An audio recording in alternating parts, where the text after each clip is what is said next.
பிறந்தநாள் வாழ்த்துக்கள் அண்ணாமலை அண்ணா.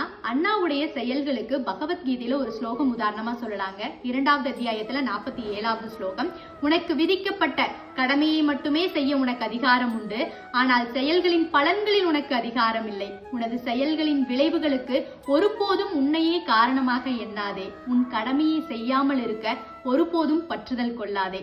சோ இந்த ஒரு ஸ்லோகத்துக்கு உதாரணமா என்னுடைய செயல்களை நான் செய்வேன், என் கடமையை நான் செய்வேன், அதனால எந்த மாதிரியான விளைவுகள் வந்தாலும் பரவாயில்லை, அதுக்கு நான் காரணம் இல்லை அப்படிங்கிற ஒரு போக்குல அண்ணாமலை அண்ணாவுடைய ஒவ்வொரு செயல்களும் இருக்குங்க. விவசாய குடும்பத்துல பிறந்து ஐபிஎஸ் கரியரை ஆரம்பிச்சு அதன் பிறகு மக்களுக்கு நல்லது பண்ணணும் அப்படின்னு அரசியலுக்கு வந்து அரசியல்ல ஒரு சில தோல்விகளை பார்த்து நான் தோல்விகளை கண்டாலும் எழுந்திருக்கிற வேகம் அப்படிங்கிறது 2 மடங்காக இருக்கும் அப்படிங்கிறதையும் காட்டி, பொதுவா இங்க அரசியல்வாதிக்கு படிப்பு தேவையில்லை அப்படிங்கிற ஒரு எண்ணத்தை மக்கள் மனசுல இருந்து மாத்தி ஒரு அரசியல்வாதிக்கு ஒரு தெளிவான பேச்சு தேவை, ஒரு கூர்மையான புத்தி தேவை, புள்ளி விவர கணக்கு தேவை. ஒரு பிரச்சனை நடந்ததுன்னா அதோட ரூட் எங்க அப்படின்னா அதை கண்டுபிடிச்சு அழிக்கணும் அப்படிங்கிற ஒரு எண்ணம் தேவை.